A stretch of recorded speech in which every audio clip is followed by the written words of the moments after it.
good morning 8th standard students.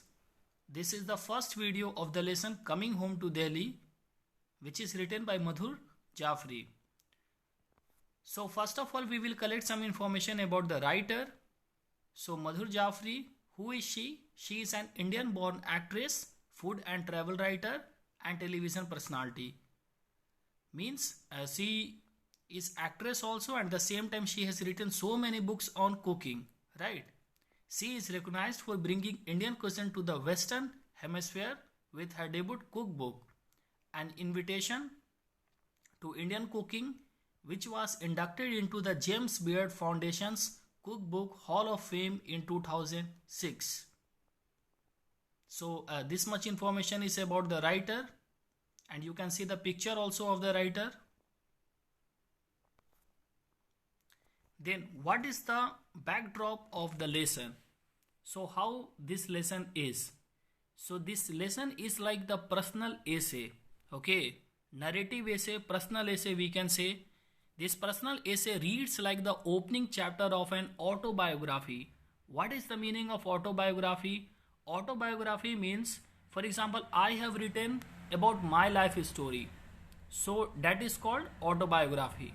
But example, I have written the story of Mahatma Gandhi, then that is called biography. So this personal essay reads like the opening chapter of an autobiography in which the writer fondly fits the memories of her childhood in an extended family within the wider context of Delhi as the city in which she grew up. So extended family means in the family where so many members are there, okay? We can say this is the example of joint family. Now we can see the first paragraph of the lesson. It is probably at dawn and dusk that Delhi offers the most beautiful part of itself. What is the meaning of dawn and dusk? Just before the sunrise, that time is called dawn, and after the sunset, the time is called dusk. So that time complete darkness is not there, light is there, but complete sun is not present, okay? So that time is called dawn and dusk. So the narrator is starting the story and saying that dawn and dusk, this time Delhi offers the most beautiful part of itself. Means at this time Delhi used to look very beautiful. So I hope you all are knowing, children, that Delhi is the capital of our country. I remember as a child going away from Delhi and my grandfather's house on holidays to hill stations. Now narrator is remembering that when the narrator was child, so that time how they were traveling on the holidays to hill station and to the grandfather's house. When we returned, it was always a night journey by train. My mother would shake us awake as we neared the Yamuna river. So where is Delhi situated? Nearby the Yamuna river. So she is saying that whenever we were returning to Delhi, we were generally returning by the train, and that also the night journey. So mother used to wake up whenever the Yamuna river was coming. Delhi lay just beyond it. Flocks of squawking mayans and parrot would be circling the pink sky as the steam train traveled towards Delhi, and soon it was time for the morning tea. And then saying that how the birds were there, their presence was saying that how the beautiful the sky was looking, and this was the time for the morning tea, means now they have reached to the Delhi. We can see downside, squawking of a bird means make a loud harsh noise. Down, the first appearance of light in the sky before sunrise. Dusk, dusk generally refers to the transitions from day to night, and the time is often used as another word for every evening twilight. So this was the first paragraph, and we can completely see, children, that this paragraph is speaking like the personal essay, okay? This story is completely narrative, and we can see the journey of the writer in this story. Children, the story is all about the journey and discussion about Delhi. So I have collected some pictures and we can talk about some best sites, okay, some heritage which are present in Delhi. For example, India Gate, you can see India Gate, where it is present? It is present in Delhi. Then Humayun tomb is also present in Delhi. Hoj Khas. So they are the important historical monuments. Qutub Minar, Red Fort, Akshardham Temple. So one more Akshardham Temple is there, and that is in Gujarat. Okay. So for information, we can have this knowledge.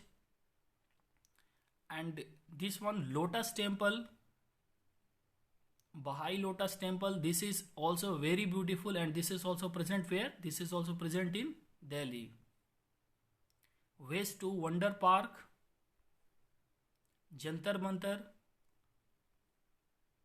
and the famous Chandni Chowk, Jama Masjid,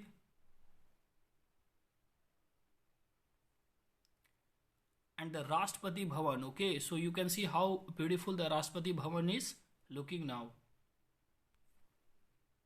Sarojini Nagar Market. So this is also very famous marketplace in Delhi.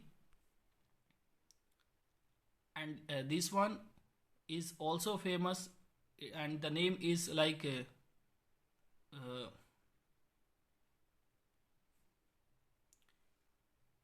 and this one you can see Gurudwara Bangla Sahib. Okay, the famous Gurudwara which is there in Delhi. Now we can talk about the childhood memories of writer, and what the writer is saying here, that childhood memories never fade. Okay, childhood memories never fade. What is the meaning here, children? The meaning is that you can never forget your childhood memories. Okay, maybe the good memories are there, or maybe some memories which can make you sad. Okay, the memories of someone departure, like someone died in the family, right? So the writer described Delhi in the early morning from her childhood memories of returning home to Delhi after holidaying on the hills. She makes us her co-traveler by enlisting each and every detail about the train journey. This autobiographical piece makes me realize that all of us have childhood memories, and some of them remain with us for life. So only the narrator is traveling, but narrator has described this much information about the traveling that now we all can say that it is like us, we are the co-traveler. Okay, so we are also traveling with the narrator because we know everything, we are able to feel and understand everything. And after that, here it is written that the childhood memories used to be very much important, and it used to have the impact also on our life, and generally we don't forget our childhood memories. Now we can see the second paragraph, and the second paragraph is saying tea was a simple affair bought from vendors who marched up and down the train with a large kettle chanting hot tea, hot tea. It was served in terracotta cups. What is called terracotta cups? You can see in the picture. Okay, that added to the sugary milky tea a delicious flavor of their own. As soon as we had our tea, my mother would pull out her purse and take from it a generous amount of coin. So she is explaining that the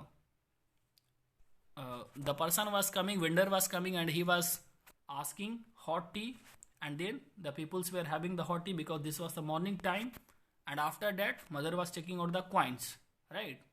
This was a sign that the train was about to go over the Yamuna bridge.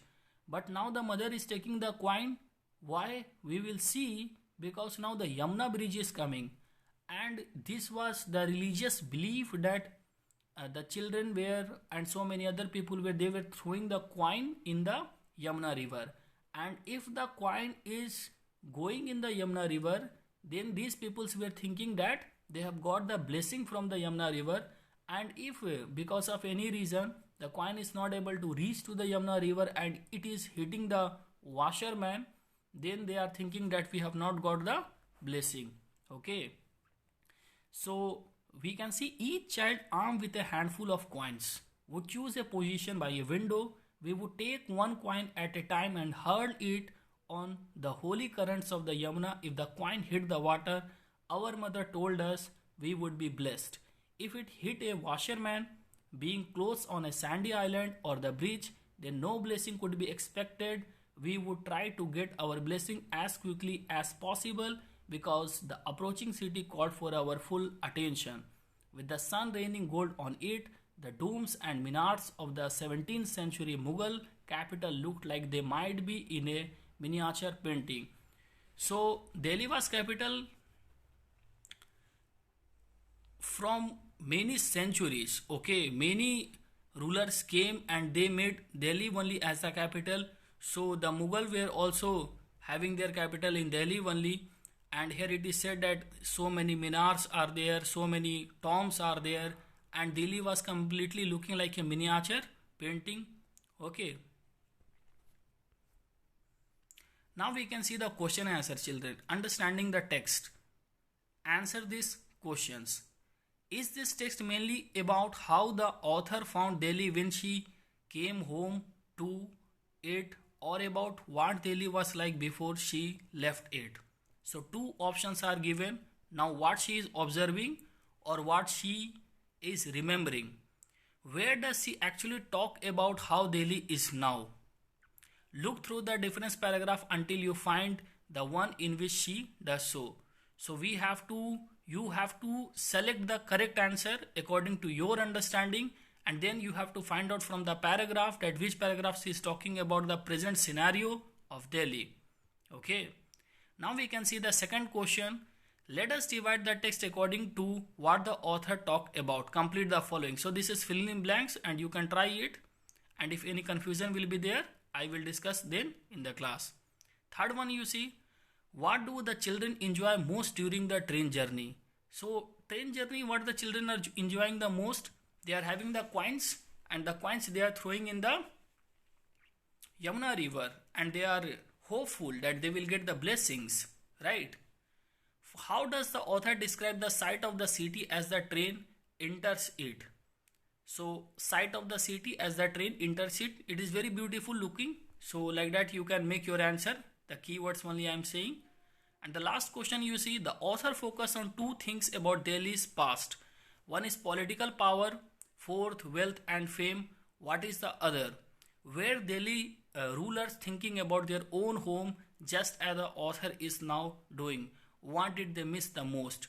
So they were missing the weather there and so many food items, right, which they started having in the country also. So like this you can make your answer. And children, keep focus on studying. Prepare for your class test 4 examination, which is going to start from 11 January. Thank you all children. Have a good day.